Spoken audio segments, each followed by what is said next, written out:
Сәлем достар, бұл IT білім KZ, менің есімім Мұхаммед Али. Бүгін біз Linux терминалмен жұмыс істеуді үйрететін кішігірім сабақтардың сериясын бастаймыз. Бастамас бұрын көбіңізде бір сұрақ туындаған шығар. Linux терминалмен жұмыс істеу не үшін қажет, бізге не үшін керек деген сияқты. Мен айтайын, егер де сіз бағдарламашы болам деп бел болып бекінсеңіз, бір күні өзіңіздің проектіңізді жасап шығарасыз. Сол кезде сіз өзіңіздің проектіңізді продакшн серверге лақтырғыңыз келеді. Ал біз білетіндей серверлердің 70-80% ол Linux. Яғни Ubuntu, Debian, Sense және тағы басқалары. Ол жерде сізге терминалмен жұмыс істеуге тура келеді. Сол себепті қазірден бастап көзді үйретіп, саусақтарды дағдылай беріңіз. Ал енді бірінші сабаққа келер болсақ, бірінші сабақтың тақырыбы файлдар жүйесіне шолуға арналған командалармен жұмыс. Енді біздің үйренетін бірінші командамыз PWD. Бұл ағылшыншадан қысқартылған сөз print working directory дегенді білдіреді. Яғни қазір жұмыс істеп отқан директорияны шығару. Мысалы, қазір жұмыс істеп отқан директория дегенді біз бума деп түсінсеңіз болады, немесе орысша папка деп түсінсеңіз болады. Қазір мысалы біз ішкі буманың ішіндеміз. Енді осы туралы толықтай мәліметті көрейік. Міне қазір біз ішкі буманың ішінде екенімізді көрдік. Ол ішкі бума бір деңгейге жоғары буманың ішінде, ал бума ол жұмыс үстелінің үстінде, одан кейін ол Мұхаммед Али деген қолданушының директориясында, ал Мұхаммед Али деген қолданушы ол Home деген бөлімде қолданушыларды сақтайды. Одан жоғары слэш сызықша десек, бұл рутты білдіреді, яғни түпкі тамырды білдіреді. Осы арқылы енді біз жолды көре аламыз, қай жерде орналасқанын қазір. Бұл енді түсінікті шығар. Келесі командамыз, маңызды командалардың бірі, мысалы қазір біз ішкі буманың ішіндеміз ғой. Енді осының ішінде не бар, не жоқ екенін көруге арналады. LS қысқартылған лист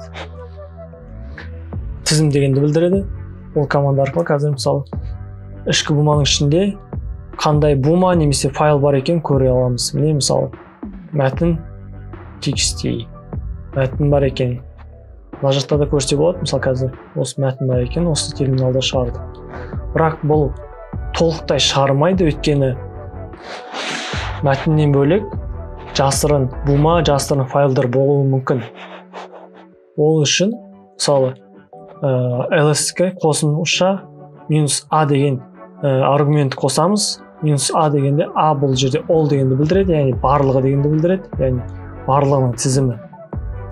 Көрдіңіздер? Мысалы қазір мәтіннен бөлек мына жерде бізде жасырын бума бар екен. Одан бөлек жасырын txt бар екен. Бірақ мына жақта көрінбейді.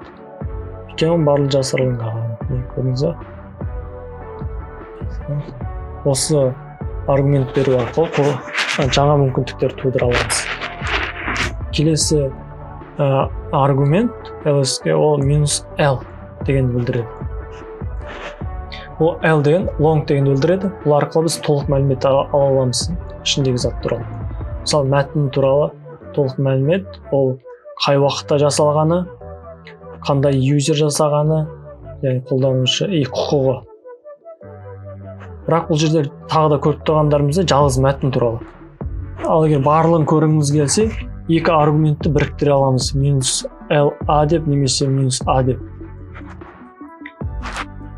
Комбинация жасау арқылы көріп тұрғандарыңыздай барлығын шығардық. Барлығы туралы мәліметтер. Енді бұл түсінікті шығар.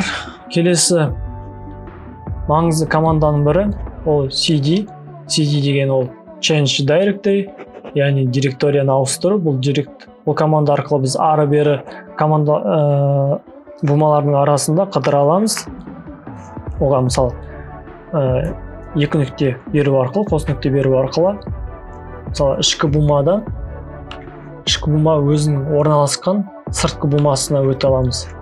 Яғни бір деңгейге жоғары өте аламыз. Көрдіңіздер? Ішкі бума. Мысалы біз ішкі бумадан бума өттік, кәдімгі жай бума өттік. осылай жоғары өте аламыз. ls ішінде алдында біз болған ішкі буманы көрсетіп тұр және тағы бір файл бар екен көрсетіп тұр. cd мен қайтадан ішкі буманың ішіне кіру үшін біз оның cd және оның атын жазамыз. Қайда енгіміз келеді, сол жерде орналасқан қандай бумаға енгіміз келеді, соның атын жазуымыз керек. Мына жерде біз ішкі деп өзі толық қолмен жазып отырса болады, немесе бір әріпін жазып tab деген кнопка бар, табулятор деген кнопка бар. Ол сол жақта жоғарыдан санағанда үшінші орналасқан перне тақтада. Сол кнопканы басқан кезде, пернені басқан кезде өзі автоматты түрде толық жазып береді. Осылай көргендеріңізде міне бумадан қайтадан ішкі буманың ішіне кірдік. Енді қайдан шығайық? Қайдан шықсақ, қайтадан осылай cd қос нүкте. Одан мына жерде мысалы ls дегеннің ішінде мысалы ұзын есімі бар мәтін деген текст тұр ғой. Оның ішін мысалы егер текст сондай док солардың ішін қарағымыз келсе, біз cut деген кнопка команда бар. Сол арқылы қарасақ болады. Одан қайтадан ұзын деп мысалы 2-3 әрпін жазып, одан табуляторден пернені бассақ, өзі толтырып береді. Солар сосын ішінде не бар, не жоғын көре аламыз. Алдындағы ls деген команданың тағы бір мүмкіндігі, мысалы біз буманың ішіндеміз, бірақ ішкі буманың ішінде ішкі буманың ішін көре аламыз. Ішкі буманың ішінде не бар екен деп. Мысалы ls ішкі бума. Буманың ішінде отырып, біз оның ішіндегі ішкі буманың ішінде не бар екен көріп тұрмыз. Бұны алдындағы сияқты толықтыра аламыз. Мысалы -l деп, -a деп осылай әртүрлі комбинациялар жасай аламыз.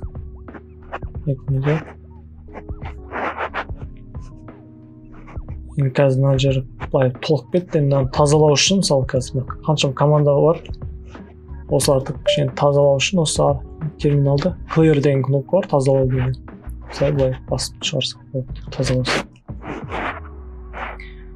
cd-ге қатысты тағы бір команда, ол cd, одан кейін мынандай ирелең деген сызықша.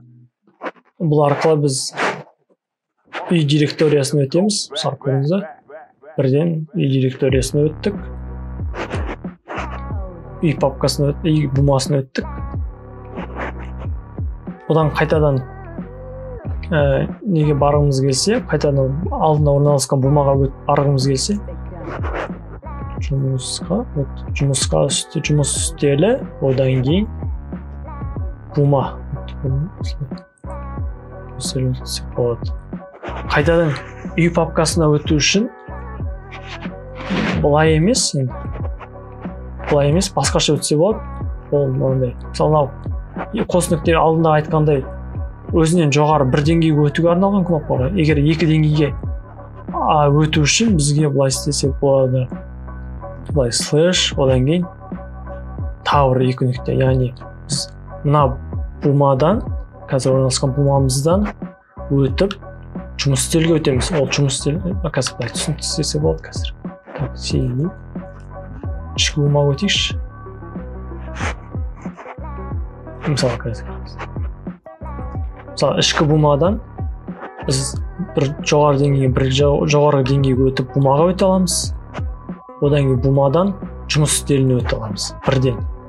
Яғни екі қатар. Екі деңгейге жоғары. Көрдіңіз бе? Жұмыс үстеліне өттік. Енді әзірге командалар файлдар жүйесіне шолуға арналған командаларымыз әзірге осы. Бұл негіздері. Келесі сабақтарда басқа да мүмкіндіктерін талдаймыз.